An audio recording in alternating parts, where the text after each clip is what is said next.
Mettre l'accent sur l'envol du transfert des compétences technologiques de l'Occident vers l'Afrique en général et au Cameroun en particulier, tel est l'un des objectifs de l'année 2023 de l'IAI Cameroun. Le représentant résident Armand-Claude Abonda l'a clairement exprimé ce mardi 7 février 2023 lors de la cérémonie de présentation de vœux à lui dédiée par son personnel. Les grands défis de ce monde sont dans le digital.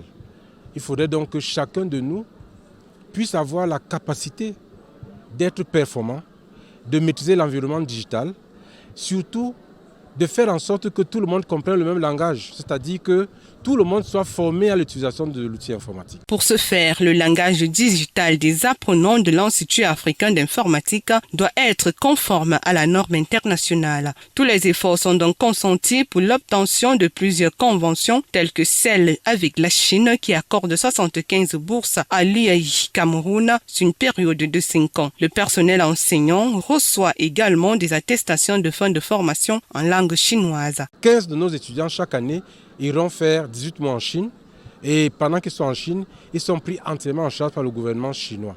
Nous avons également d'autres partenariats avec des structures, des firmes comme Huawei, ZTE, grâce à qui nous avons eu beaucoup de bourses pour nos étudiants. Au cours de cette cérémonie, force est de constater que les étudiants du Centre de l'excellence Chantal Biya sont des ambassadeurs de la bonne attitude, une mission confiée par Armand-Claude Abonda. Ils en sont fiers.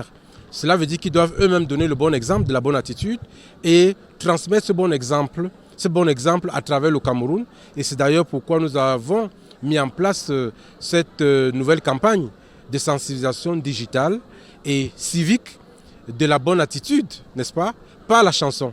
Et cela se passe très bien et je remercie d'ailleurs toutes les autorités. Une cérémonie réussie, riche en sons et en couleurs qui permet à Armand-Claude Abonda d'exprimer son satisfecit. L'on peut lire la joie et la satisfaction sous le regard attentif et admiratif de la génitrice de Armand-Claude Abonda, le père de la bonne attitude.